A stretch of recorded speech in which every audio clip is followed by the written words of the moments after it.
Hari ini kita masuk pada bagian ke-22. Masih dalam serial kita 33 hal yang dahsyat tentang salib. Dan di bagian ke-22 ini menarik untuk kita pelajari. Salib adalah kutuk, tapi salib juga adalah berkat. Jadi perjumpaan antara berkat dan kutuk adanya pada salib. Makanya selalu saya bilang, salib adalah sesuatu yang sangat indah. Salib adalah sesuatu yang sangat penting. Berarti the heart of Christianity, jantung dari kekristenan adanya pada salib. Saudara-saudara, ya kan? Nah, buka Alkitab kita sama-sama. Menarik untuk kita pelajari hari ini. Dan pada saat ini juga kita akan menerima tubuh dan darah Kristus. Berarti kita sudah masuk 22 minggu. Matter of fact 23 minggu. Karena bab ke-20 atau pembahasan ke-20 kita bahas 2 minggu berturut-turut. Saya menyebutnya 20A dan 20B. Saudara-saudara ya. Sekarang kita masuk pada bagian ke-22. Dan kita pelajari dalam Galatia pasal 3 ayat 7-14. Jadi kamu lihat bahwa mereka yang hidup dalam iman, mereka itulah anak-anak Abraham. Haleluya. Sama-sama bilang, saya anak Abraham. Apa itu Abraham? The father of faith. Bapa orang-orang beriman, saudara-saudara. Nah, Alkitab bilang apa? Orang benar akan hidup oleh iman. Jadi anak-anak Abraham adalah anak-anak iman. Makanya waktu Alkitab bicara tentang Lazarus dan orang kaya, Alkitab bicara Lazarus ada di pangkuan Abraham. Jadi Abraham adalah gambaran dari kehidupan iman. Makanya Alkitab bilang, jadi kamu lihat bahwa mereka yang hidup dari iman, mereka itulah anak-anak Abraham. Dan kitab suci yang sebelumnya mengetahui bahwa Allah membenarkan orang-orang bukan Yahudi oleh karena apa? Iman. Telah terlebih dahulu memberitakan Injil kepada Abraham, olehmu segala bangsa akan diberkati. Jelas ya? Akibat dosa ada kutuk. Karena Alkitab bilang upah dosa ialah maut. Tetapi oleh Abraham, kata Alkitab, semua bangsa digenapi. Semua bangsa diberkati, maksud saya. Nah, Abraham ini digenapi oleh Kristus. Karena lewat Kristus, segala kutuk ditanggung di atas kayu salib. Dan barang siapa yang memegang salib, barang siapa yang percaya pada salib, barang siapa yang memikul salib, Alkitab berkata, tidak akan binasa, melainkan beroleh hidup yang kekal. Berarti segala kutuk ditanggung di salib, tetapi dari salib kemudian terpancar berkat bagi semua yang percaya. Yang setuju katakan amin. Kita lihat selanjutnya. Jadi mereka yang hidup dari iman, taruh tangan kanan saudara di dada. Ayo dong, kan saya udah bilang ibadah itu harus interaktif ya. Jangan cuma nonton-nonton aja, imani, lalu praktekkan, buat sehingga saudara seperti ada dalam ibadah biasa saudara-saudara. Hanya bedanya saya ada di gereja, saudara di rumah masing-masing. Jadi mereka yang hidup dari iman, taruh tangan kanan saudara di dada, sama-sama bilang saya hidup dari iman. Paulus bilang hidup yang gue jalani sekarang bukan karena melihat tapi karena percaya, karena iman. Merekalah yang diberkati bersama-sama dengan Abraham yang beriman itu. Amin. Jadi kalau saya hidup dari iman, maka saya akan diberkati. Hari-hari ini ada orang-orang tertentu, kelompok-kelompok tertentu, kalau dengar kata berkat seperti gatal kupingnya. Oh itu ya gereja Bethel ya. Oh itu ya aliran-aliran itu ya, yang cuman mikirin berkat. Hello. Otak saudara itu yang kadang-kadang busuk, saudara dengar berkat, saudara pikirannya ekonomi, materi, tidak selamanya. Berkat yang terutama adalah keselamatan kita. Berkat yang kedua adalah penyertaan Tuhan atas hidup kita. Berkat ketiga Roh Kudus di dalam kita. Berkat keempat kita diubahkan untuk semakin hari semakin serupa dengan Kristus. Dan kalau kita setia, kita tidak akan turun tapi naik, kata Alkitab. Karena aku datang untuk memberi domba-dombaku hidup dan hidup yang berkelimpahan. Tapi Tapi 4 berkat itu yang terlebih dahulu harus kita alami. Berkat kita diselamatkan, berkat kita disertai, berkat kita dipimpin oleh Roh Kudus. Dan berkat untuk kita selalu dikuatkan, disempurnakan dalam terang anugerahnya. Amin. Kita lihat selanjutnya. Karena semua orang yang hidup dari pekerjaan hukum Taurat berada di bawah kutuk. Ya kan? Agama hanya menuntun kita pada ketidakpastian karena Alkitab bilang kutuk. Tapi kekristenan menuntun kita pada kepastian dan itulah yang namanya berkat. Berkat kepastian keselamatan. Amin. Makanya ayat ini bilang, karena semua orang yang hidup dari pekerjaan hukum Taurat, hukum agama, berada di bawah kutuk, berada di bawah ketidakpastian. Sebab ada tertulis, terkutuklah orang yang tidak setia melakukan segala sesuatu yang tertulis dalam kitab hukum Taurat. Jadi jelas Alkitab bilang, agama tidak bisa menyelamatkan. Agama menyadarkan kita bahwa kita berdosa, agama mengajarkan kita bagaimana supaya tidak berdosa, tapi agama nggak bisa memberi kuasa bagi kita bagaimana lepas dari ikatan dosa. Tapi Yesus lewat kuasa salib mampu. Sehingga kita nggak hidup lagi dalam ketidakpastian, kita nggak hidup lagi di bawah kutuk, tapi kita hidup dalam kemerdekaan dan kemuliaan. Karena Alkitab berkata, jika anak itu memerdekakan, kamu benar-benar merdeka. Kita lihat selanjutnya. Klik. Dan bahwa tidak ada orang yang dibenarkan di hadapan Allah karena melakukan hukum Taurat. Tidak ada orang bisa dibenarkan karena melakukan kegiatan-kegiatan keagamaan. Allah jelas. Karena orang yang benar akan hidup oleh iman. Tapi dasar hukum Taurat bukanlah iman, melainkan siapa yang melakukannya akan hidup karenanya. Jelas ya. Agama hanya mendatangkan ketidakpastian. Tapi kekristenan mendatangkan jaminan. Makanya Yesus bilang apa? Akulah kebenaran dan hidup. Akulah jalan kebenaran dan hidup. Tidak ada seorang pun sampai kepada Bapa jika tidak melalui aku. Jadi kekristenan punya kepastian. Amin. Kita lihat selanjutnya.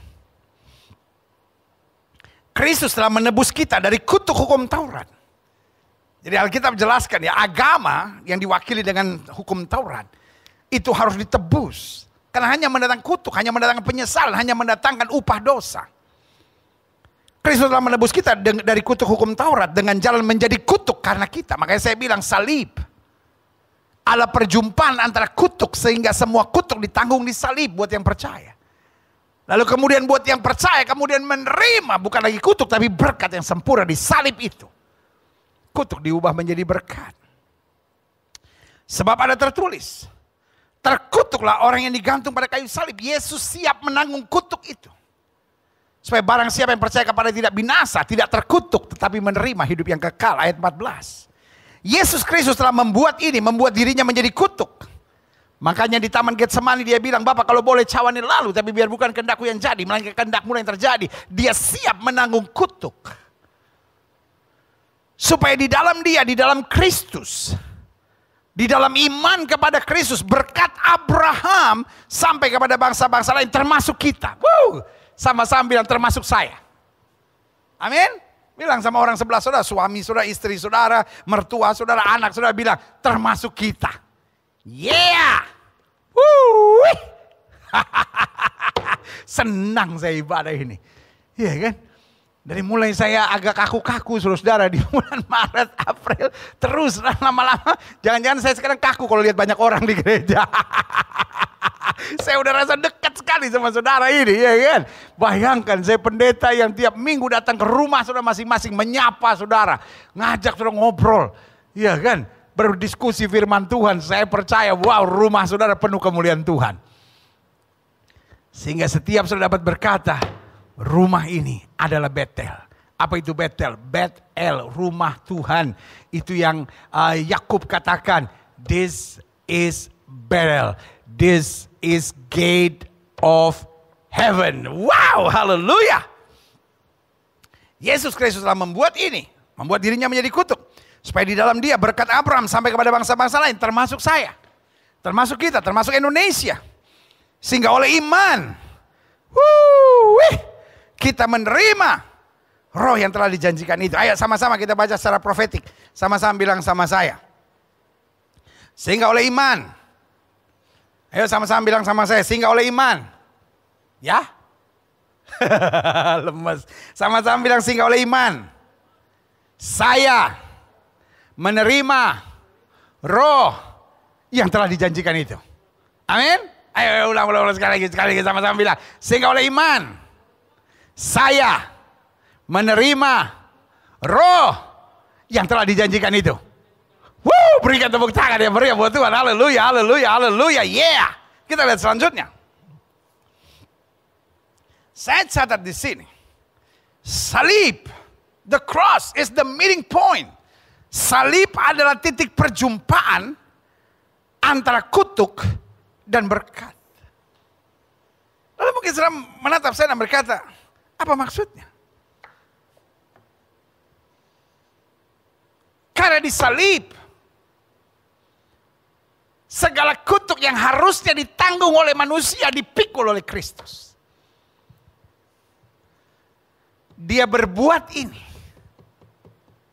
supaya segala berkat Abraham, Ishak dan Yakub, berkat Allah, berkat sorgawi yang dipersiapkan buat manusia dapat diterima oleh manusia melalui salib.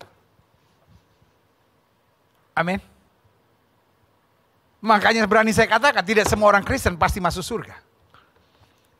Tapi setiap orang yang memandang salib, setiap orang yang memegang salib dengan setia, setiap orang yang memikul salib dan menyimpan salib di hatinya, dia akan menerima kepastian selamat.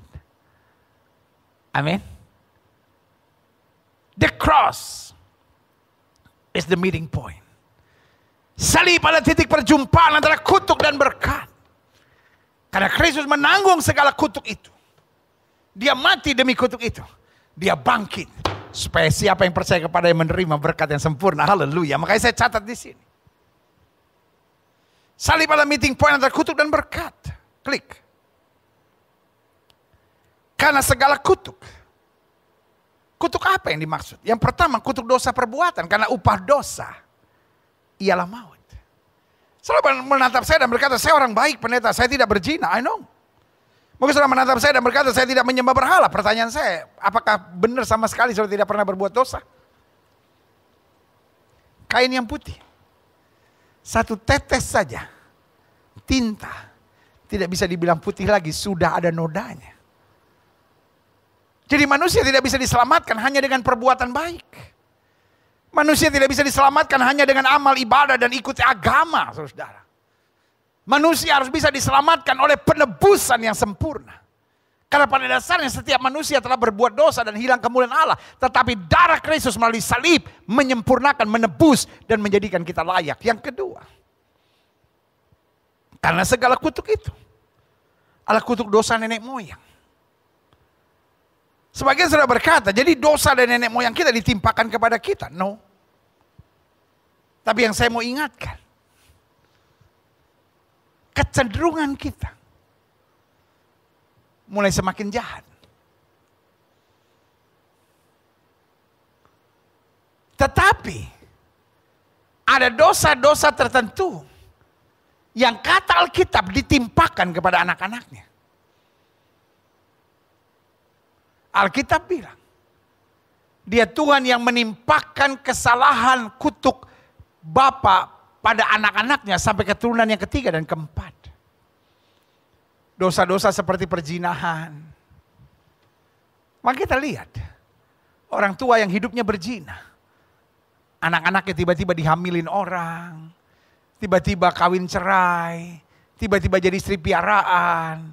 Makanya sebagai hamba Allah saya mau ingatkan. Saudara-saudara yang sudah menikah, berhenti dalam perzinahan. Karena dosa perzinahan adalah dosa yang diturunkan kepada anak-anaknya. Sampai keturunan ketiga dan keempat. Bahkan terus sampai keturunan-keturunan selanjutnya. Dosa penyembahan berhala. Jelas kata Alkitab. Ditimpakan pada keturunan ketiga dan keturunan keempat. Jadi saudaraku yang kasih dalam Tuhan.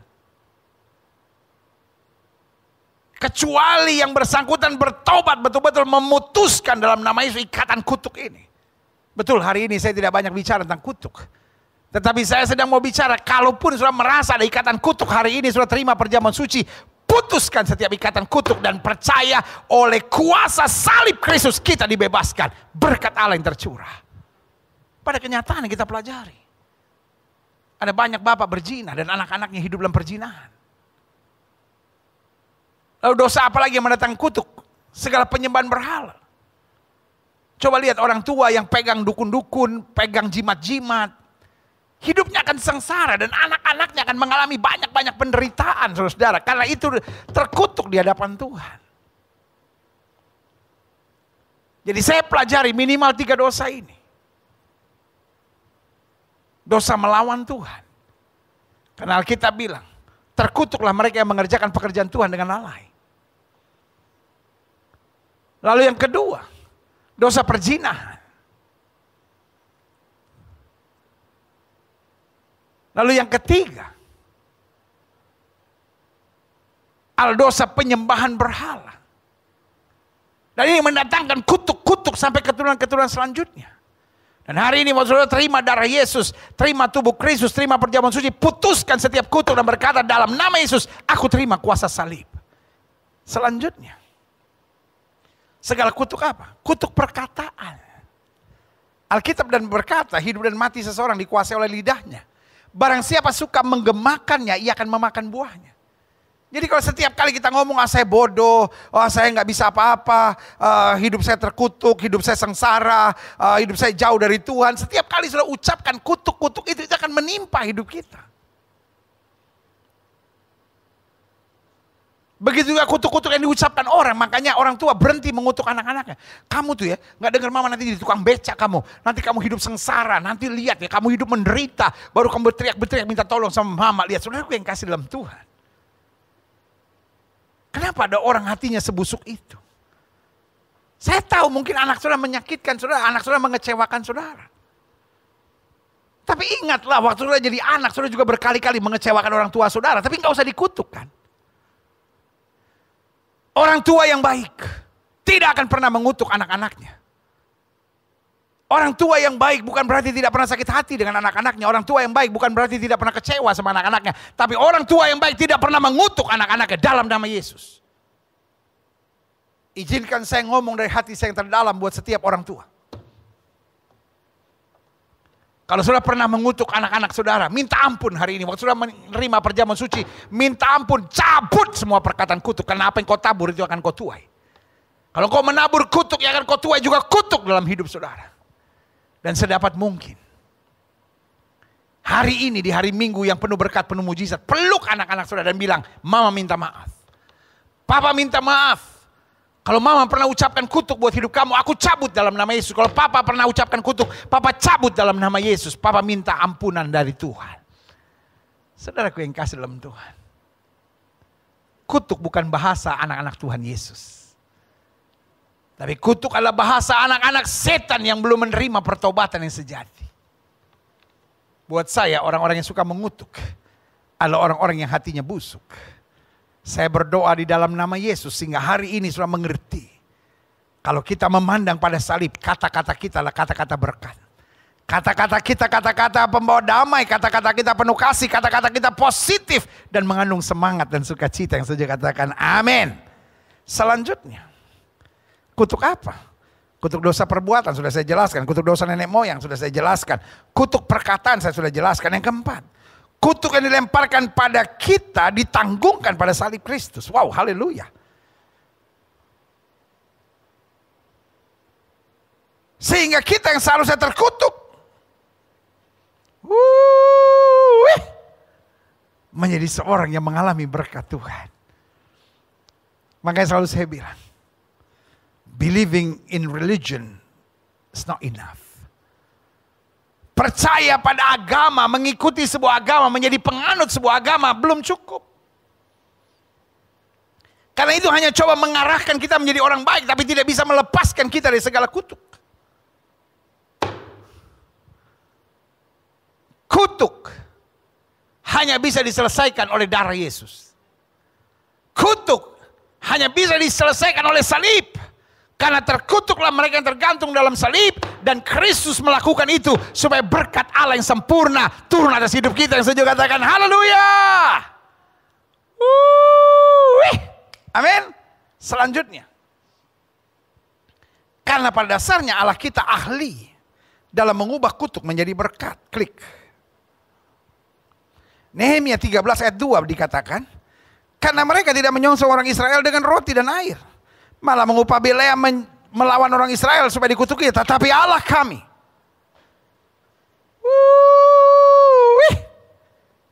Allah yang saya sembah, Allah yang mengirimkan Kristus, Allah yang firman-Nya menjadi sama dengan manusia, yang membiarkan Kristus mati di kayu salib buat saya. Dia ahli dalam merubah kutuk menjadi berkat. Kalau hari-hari ini engkau merasa hidupmu seperti under the curse, saya kok buat apa aja gagal ya pendeta, saya kok buat apa aja tuh sengsara gitu, kok hidup saya seperti ada kutuk gitu, baru maju sedikit jatuh lagi, kok setiap kali ada roh perjinan menguasai saya mau lepas dari roh kutuk ini dalam nama Yesus. Salib dapat menyelesaikannya. Saya berdoa hari ini, waktu sudah menerima tubuh dan darah Kristus, engkau dibebaskan dari kutuk. Karena itu kau harus imani dan kau harus sangkali setiap kutuk, supaya engkau sebaliknya menerima berkat Allah yang sempurna. Haleluya. Saya pelajari dari salib kemudian terpancar berkat. Sebagian kita berkata, wah materi, orang kaya, kelimpahan. Kenapa otak saudara sebusuk itu sih? Kenapa saudara gak bisa lihat berkat bukan hanya selalu dalam sudut materi, tetapi begitu banyak berkat yang Tuhan sediakan buat kita. Klik. Saya catat di sini, berkat yang terutama adalah pengampunan dosa. Daud bilang apa? Berbahagialah orang yang dosanya sudah diampuni. Dan kalau kita sadar bahwa dosa kita sudah diampuni, jangan kembali kepada dosa kita. Jangan seperti anjing yang kembali pada muntahnya, kata Alkitab. Yesus bilang apa? Orang yang banyak diampuni dosanya akan banyak berbuat hal yang baik. Kenapa? Karena dia berterima kasih, dia bersyukur untuk segala hal yang sudah dia terima. Buat saya, orang yang sudah diampuni dosanya masih hidup dalam dosa adalah orang yang gak tahu diri, saudara-saudara. Orang yang gak punya muka, orang yang gak tahu berterima kasih, saudara-saudara. Tapi orang yang tahu diri, orang yang punya muka, orang yang masih tahu malu akan berkata, Tuhan, dosa saya sudah diampuni. Masa saya mau kembali hidup dalam dosa? Betapa bodohnya saya. Yang kedua saya pelajari, dari salib kemudian terpancar berkat. Berkat apa? Pembenaran. Kita dibenarkan.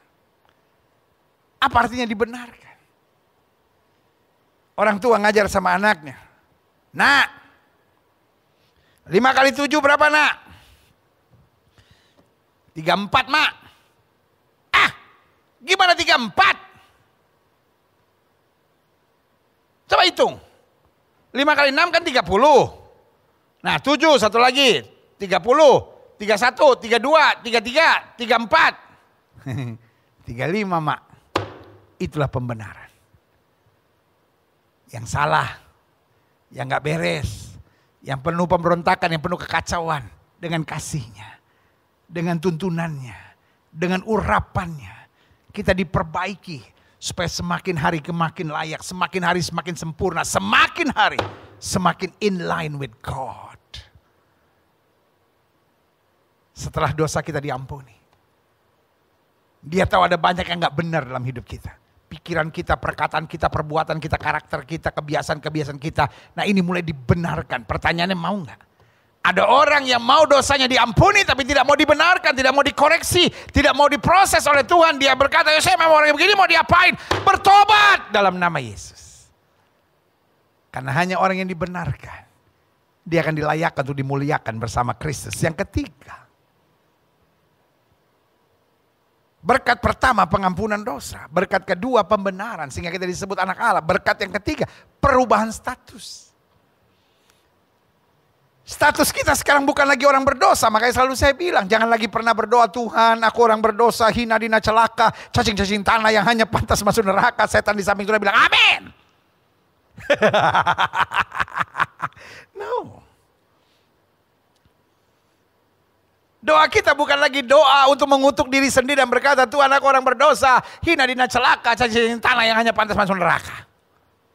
Tapi doa kita doa yang penuh syukur. Dan kalau kita masih mau menyinggung-nyinggung dosa, maka doa kita berbunyi begini. Tuhan terima kasih. Tadinya aku orang berdosa. Tapi sekarang karena darah yang tercurah, dosaku diampuni.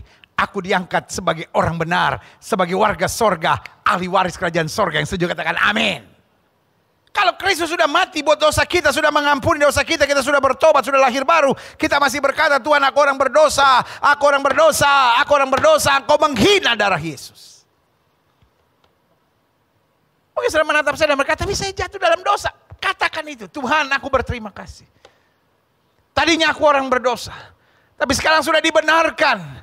Dan diangkat sebagai anak raja. Tapi aku juga merendahkan diri, minta ampun karena aku jatuh dalam dosa. Jatuh dalam dosa bukan berarti engkau menjadi lagi orang berdosa. Jatuh dalam dosa berarti engkau orang yang sudah dibenarkan. Tapi jatuh dalam dosa, karena itu cepat bangkit. Dan kembali berjalan dalam anugerahnya. Yang setuju katakan amin. Jelas ya. Jadi ketika orang benar jatuh dalam dosa, bukan berarti dia menjadi orang berdosa. Betul? Iya kan? Tapi ketika orang benar jatuh dalam dosa, dia menjadi orang benar yang jatuh dalam dosa. Dan dia mesti cepat-cepat balik dan bertobat. Supaya dia kembali dalam kehidupannya sebagai warga kerajaan sorga. Haleluya. Selanjutnya. Dari salib kemudian terpancar berkat. Berkat pengampunan dosa, berkat pembenaran, perubahan status, dan penyadaran. Apa artinya penyadaran? Kita sadar. Saya warga sorga. Kita sadar untuk tidak main-main dengan dosa. Karena banyak orang yang hidup dalam dosa dan merasa normal. Ada banyak orang yang hidup dalam dosa dan dia ingin semua orang mengerti dia. Dia seorang lesbian dan dia harap semua orang ngerti. Ya harus ngerti dong. Masa orang Kristen gak ngerti sih. Saya mau hidup dalam dosa kayak saya mau tertarik cewek sama cewek kayak. Kenapa sih orang Kristen sukanya menghakimi? Saudara gue yang kasih dalam Tuhan. Tuhan Yesus menerima lesbian. Tapi tidak membiarkan lesbian sebagaimana adanya. Lesbian harus sadar bahwa dia harus kembali kepada kebenaran dan engkau bisa kembali. Sama seperti seorang pembunuh harus bertobat. Yesus menerima pembunuh, Yesus menerima penjina, tapi tidak membiarkan mereka ada sebagaimana mereka adanya. Tuhan mau mereka sadar. Karena saudaraku yang kasih dalam Tuhan. Orang kalau statusnya sudah dirubah, dia sadar. Wah ini salah. Saya ingat anak bungsu. Anak bungsu minta harta bapaknya. Penuh dengan tuntutan, saya sudah jelaskan beberapa minggu yang lalu. Dia mulai dengan give me, give me, give me, give me. Orang kalau hidup dalam dosa selalu nuntut. Suami saya harus begini, istri saya harus begini. Kalau hidupnya penuh dengan tuntutan, artinya dia belum sungguh-sungguh menerima pembenaran dalam Kristus. Sampai akhirnya dia disadarkan. Dia hidup dengan segala kemewahan. Sampai akhirnya jatuh. Selalu saya bilang kesenangan dunia sifatnya sementara. Saudara-saudara yang masih hidup dengan kesenangan dunia, cepat berbalik, cepat berbalik, cepat berbalik. Sebelum akhirnya saudara akan mengalami jalan Tuhan. Karena orang-orang yang sudah dipilih, dipanggil Tuhan, ujung-ujungnya pasti akan diselamatkan Tuhan. Pertama-tamanya dengan jalan yang manis. Tapi kalau masih gak mau, Tuhan pakai jalan yang keras. Sampai akhirnya dia mau tidak mau. Karena Tuhan mengasihi dia dan ingin menyelamatkan dia. Dari mulai pesta-pesta. Sampai akhirnya. Gak punya apa-apa. Dia menjadi penjaga babi. Dia bukan makan babi. Kalau makan babi masih mending. Hari Senin babi rica. Hari Selasa BPK.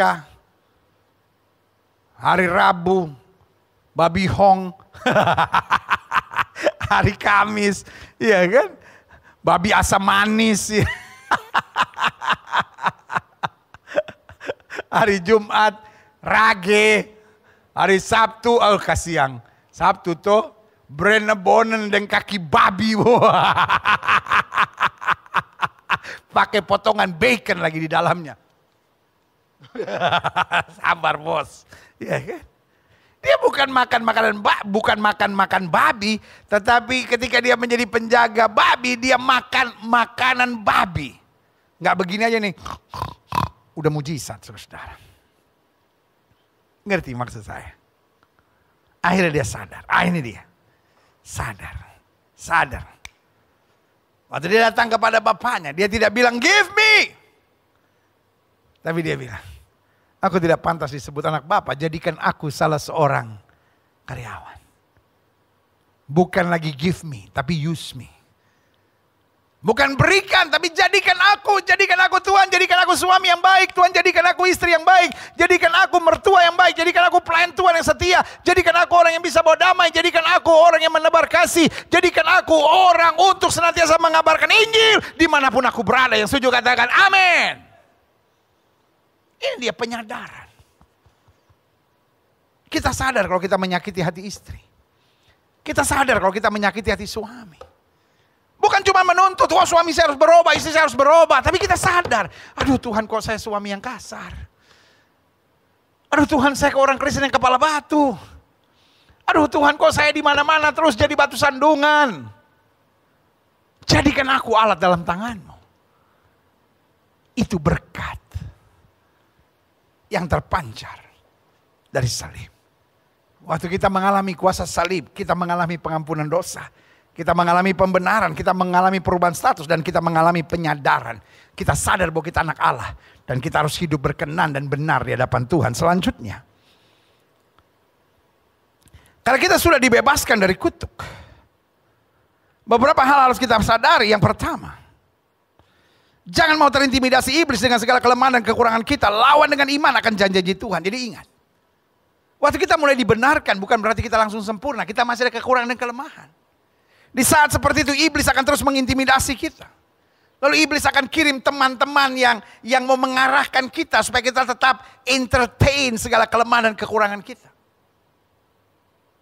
Tapi kita mulai sadar, wah ini cara iblis untuk mengikat saya dan membelenggu saya supaya saya tetap dalam kekurangan dan kelemahan saya. Alkitab berkata, lawan iblis maka iblis akan lari daripadamu. Bagaimana lawannya? Imani janji Tuhan. Saya akan dipulihkan, saya akan bangkit. Saya akan disempurnakan dalam kemuliaannya. Hari inilah hari yang baik. Engkau akan menerima perjamuan suci. Pastikan bahwa sudah terima.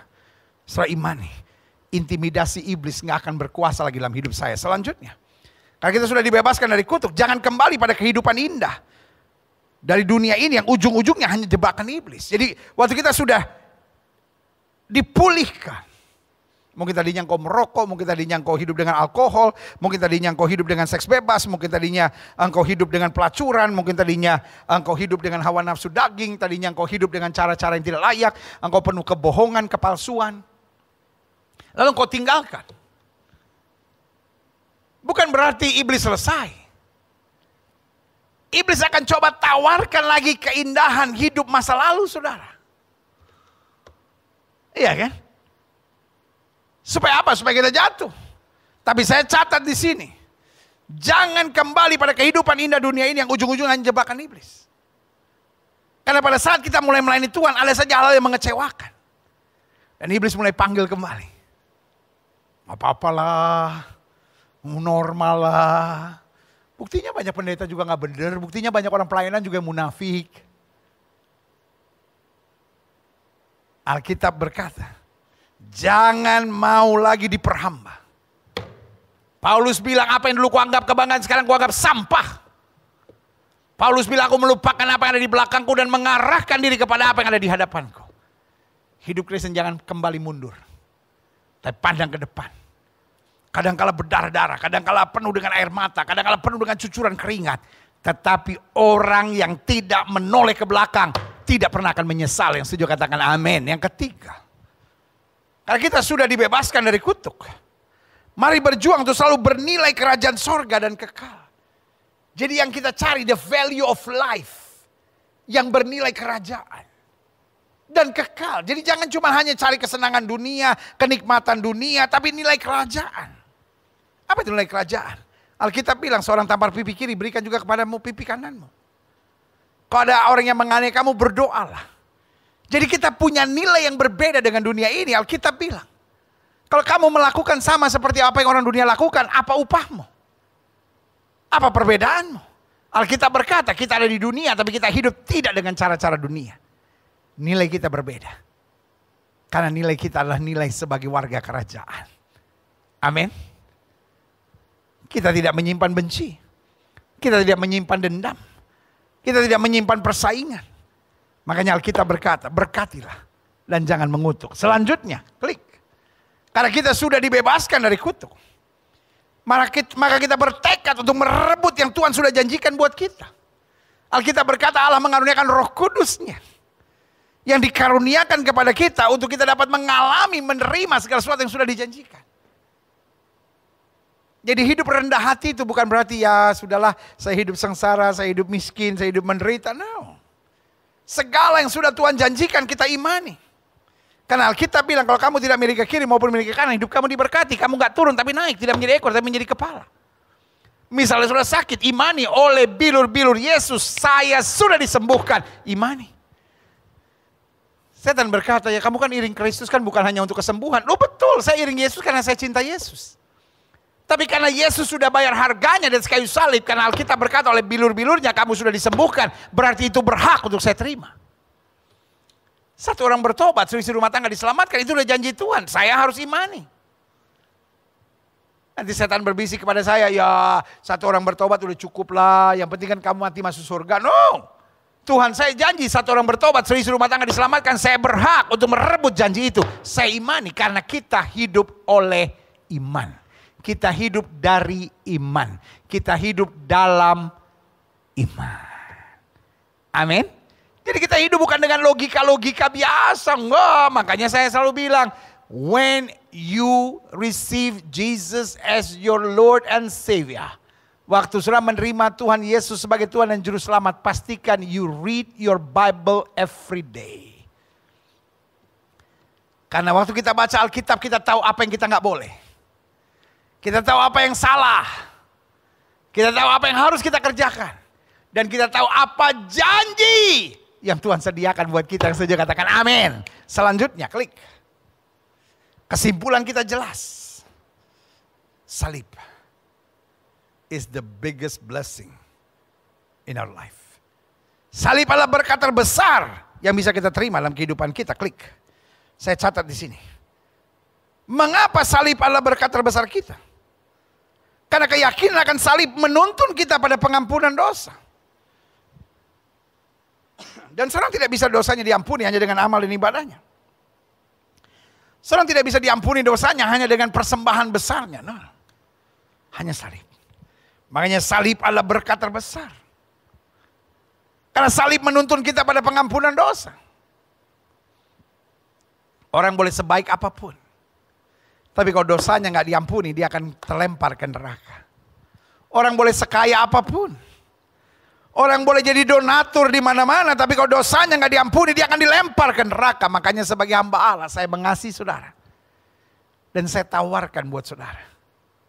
Terimalah Yesus sebagai Tuhan dan Juru Selamat. Karena dia sudah mati di atas kayu salib buat kita. Hanya dia yang bisa memberi kepastian sempurna sorga buat kita. Kenapa? Karena dia memberi jaminan pengampunan dosa buat kita. Yang kedua, salib adalah berkat terbesar kita. Kenapa? Karena dengan memandang salib menuntun kita pada ketenangan dan kepastian akan seluruh janji Tuhan.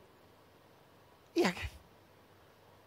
Orang yang memandang hartanya dia puas, tapi kemudian ada rasa ketidakpuasan ingin mendapat lebih lagi. Tapi orang yang memandang salib, dia selalu beroleh ketenangan. Dia selalu beroleh kepastian. Dia yakin bahwa seluruh janji-janji Tuhan adalah haknya yang sempurna. Makanya selalu saya bilang, terlalu rugi jika kita percaya Yesus, kita hanya sibuk dengan berkat, kita hanya sibuk dengan mujizat. Kembali pada salib, karena dalam salib itu ada kepastian berkat dan mujizat. Amin. Jelas ya.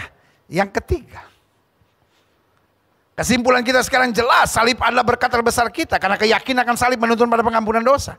Memandang salib menuntun pada ketenangan, kepastian akan seluruh janji Tuhan. Dan yang ketiga, berpegang pada salib menuntun kita pada kekuatan dan keberanian. Orang-orang yang pegang salib tidak akan melepaskan salib itu demi apapun. Dia menjadi orang-orang yang berani. Dia menjadi orang-orang yang kuat. Dia berkata seperti Paulus, aku tahu kepada siapa aku percaya, aku yakin dia berkuasa. Adik-adik muda, jangan sampai karena seorang wanita cantik, jangan sampai hanya karena pria gagah, jangan sampai hanya karena tawaran-tawaran pekerjaan, jangan sampai hanya karena tawaran-tawaran materi, engkau lepaskan salib. Itulah kebodohan terbesar dalam hidup ini. Karena dengan memegang salib kita kuat. Dengan memegang salib kita berani. Dengan memegang salib kita tidak akan takut dan gentar untuk apapun. Karena kita tahu Yesus yang di atas kayu salib itu berjanji buat kita. Bahwa dia tidak pernah akan meninggalkan dan membiarkan kita. Yang setuju katakan amin.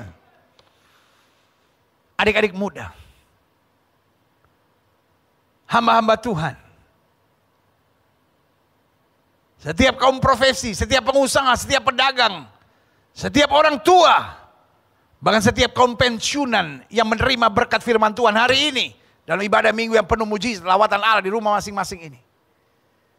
Saya mau mengingatkan buat saudara. Apapun yang terjadi, pegang salib. Salib adalah kekuatan terbesar yang kita bisa miliki dalam kehidupan kita. Karena orang yang berpegang pada salib akan tetap kuat. Dan apapun yang terjadi, akan tetap bertahan menghadapi segalanya. Yang setuju katakan amin. Yang terakhir, saya undang pemain musik maju ke depan. Kesimpulan kita jelas. Salib adalah berkat terbesar kita. Yang pertama, karena keyakinan akan salib menuntun pada pengampunan dosa. Yang kedua, dengan memandang salib menuntun pada ketenangan dan kepastian akan seluruh janji Tuhan. Yang ketiga, waktu saya berpegang pada salib itu menuntun saya untuk pada kekuatan dan keberanian menghadapi apa saja dan situasi bagaimanapun juga dalam hidup saya. Dan yang keempat, yang terakhir, dengan memikul salib menuntun kita untuk siap berjuang dan tidak takut menderita. Makanya selalu saya bilang, hidup Kristen bukan hanya tahu ada salib. Tapi hidup Kristen juga harus ada keberanian untuk memikul salib. Karena orang yang siap memikul salib akan selalu siap untuk berjuang. Dan mentalnya tidak takut untuk menderita. Tidak akan mengeluh, tidak akan bersungut-sungut. Zaman sekarang, aduh. Saya jumpai banyak orang apa-apa mengeluh, hamba-hamba Tuhan mengeluh. Bapak-bapak mengeluh, ibu-ibu mengeluh, mertua-mertua mengeluh, menantu-menantu mengeluh, anak-anak muda mengeluh. Cengeng banget saudara. Lemah banget. Ya tapi pendeta gak tahu yang saya hadapi itu gak apa, pendeta yang hadapi, hello. Ini pendeta emosi, bukan emosi. Life is tough. Hidup ini tangguh, hidup ini keras saudara. Yesus memikul salib tanpa ada satu pun kalimat bersungut-sungut dan mengeluh. Berarti waktu kita berani jadi orang Kristen yang pikul salib, maka Yesus bilang, barang siapa yang mau mengikut aku, ia harus menyangkal diri dan memikul salibnya. Orang-orang yang rela memikul salib adalah orang-orang yang tidak mudah mengeluh, tidak bersungut-sungut, akan rela dalam perjuangan iman. Tidak akan pernah mengeluh untuk apapun. Karena dia tahu Yesus yang disalib itu adalah Yesus yang setia. Dan Yesus yang disalib itu menjamin bahwa segala perkara dapat kita tanggung di dalam Kristus yang memberi kekuatan kepada kita. Saudaraku, the cross is the meeting point. Salib adalah titik perjumpaan. Titik perjumpaan antara kutuk yang ditanggungnya dengan berkat yang tercurah luar biasa.